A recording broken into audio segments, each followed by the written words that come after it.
Assalomu alaykum, hurmatli opa-singillar, kanalim kuzatuvchilari.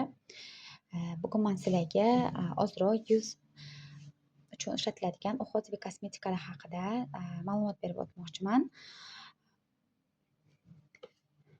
Bugun bozorga men shularni xarid bo'yicha bordim. Qizlarga, ya'ni xaridorlarim uchun kosmetika vositalarini ham yuz uchun olib kelib beraman.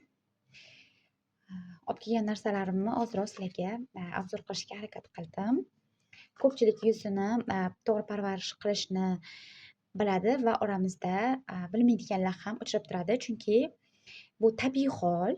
Ko'pchilik menga uxot kerak emas, o'zi yuzim yaxshi deb fikrlashadi, lekin uxot yuz uchun doim kerak. Ayni hozirgi davrda desak adashmagan bo'laman.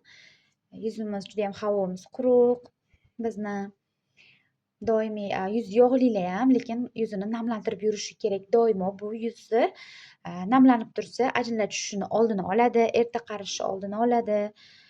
Mani yuzim yog'li, menga yog'lantirish, umuman namlantirish kerak emas degan fikr juda ham xato. Har birimiz yuzimizni namlantirib, himoya qilib, oziqlantirib turishimiz kerak. Bu yuz uchun juda ham foydali bo'ladi.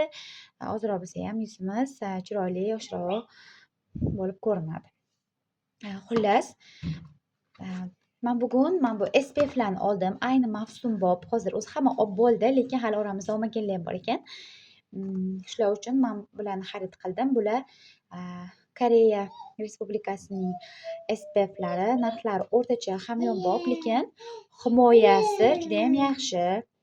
Xalqga juda ham narxi bilan ham, sifati bilan ham mos keladigan SPFlar. Bular ikki xil. Mana bunisi, mana ko'rib turganingdek Pink Tone Up. Bunda ozroqgina tonalka effekti bor. Ham yuzingiz tiniqroq turadi, ham quyoshdan saqlab turadi. Ba'zilarga bu yoqadi, ba'zilarga esa tonalka effekti kerak emas deganlar uchun mana Super Aqua, aynan quruq yuzlar uchun bu faqat SPF tonalka effektini bermaydi. Narxlari qiziq bo'lsa, yozib qoldiringlar, narxlarini yozib yuboraman. Bir qizimiz yuzi aralash yuz turiga mansub bo'lgan qizimiz menga yuz yuvish uchun umyvalka va namlantiruvchi, oziqlantiruvchi nochnoy krem aytgandi. Men bularni ham oldim. Mana bu Missha brendiga oid Ultra Hyaluron Super Aqua. Mana ko'rib turibsizlar, juda ham foydali. Ham yuzimizni yuvib, tozalab, plus namlantirib, oziqlantirib ham beradi.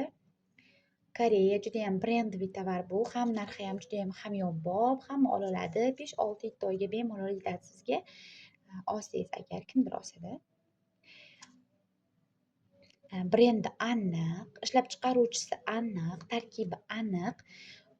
Aynan mana shunday har nima narsasi to'liq yozilgan kosmetika xarid qilsangiz, bu juda ham ishonchli bo'ladi.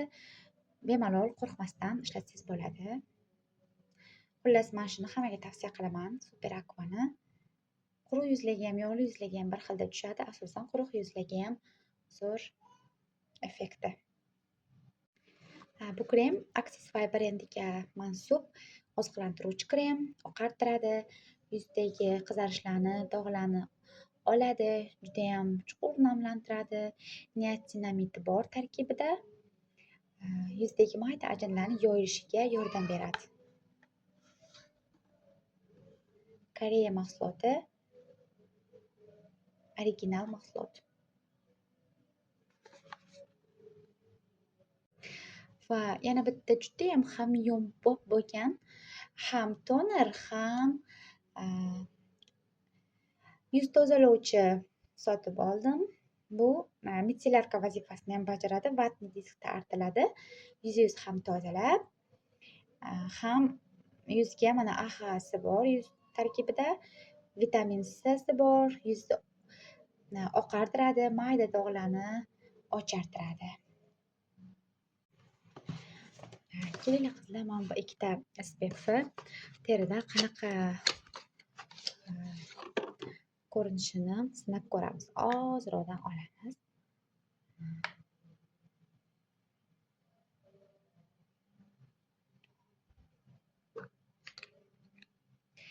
Men reklamachi emasman. Bu firmalardan umuman xabar bu firmalar bilan aloqam yo'q demoqchiman. Haqiqiy effektni ko'rsataman.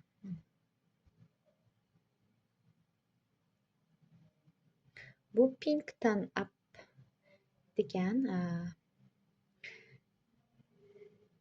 SPF'imiz mana. Judayam suyuq, yuzga judayam yaxshi yotar ekan, mana ko'rdinglar. Ozroq surdim. Mana surilmagan joy, surilgan joy. Endi mana ikkinchi Super Aqua'ni ko'ramiz.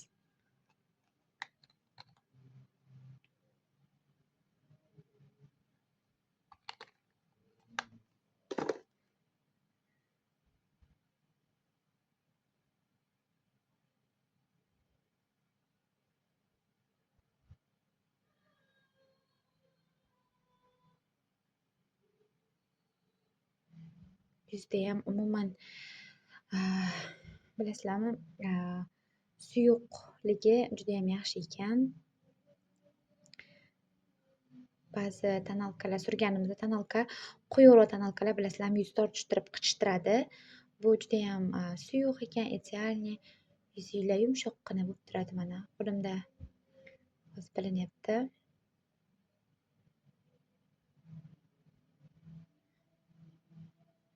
Umuman o'zidan hech qanaqa iz qoldirmadi, lekin va qizimiz Hadiyaga qaranglar, qanaqa chiroyli ko'ylakcha xarid qildim.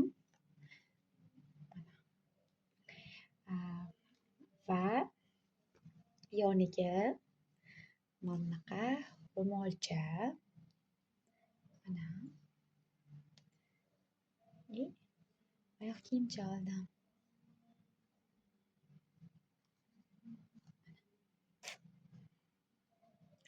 Shu bilan bugungi xaridlarim shular edi. Videoim yoqqan bo'lsa, like bosib, izohlarda o'z fikrlaringizni yozib qoldiringlar. Keyingi safar yuz uchun boshqa yuzlar uchun, har xil yuzlar uchun oziqlantirish tartiblari, yuzni tozalash, qanaqa yuzga qanaqa krem ishlatiladi, qaysi brendlarniki yaxshi, effekti yaxshi, sotib olganingizga yarasha shular haqida yana to'liq video tayyorlayman, xudo xohlasa. Ungacha sog' salomat bo'linglar.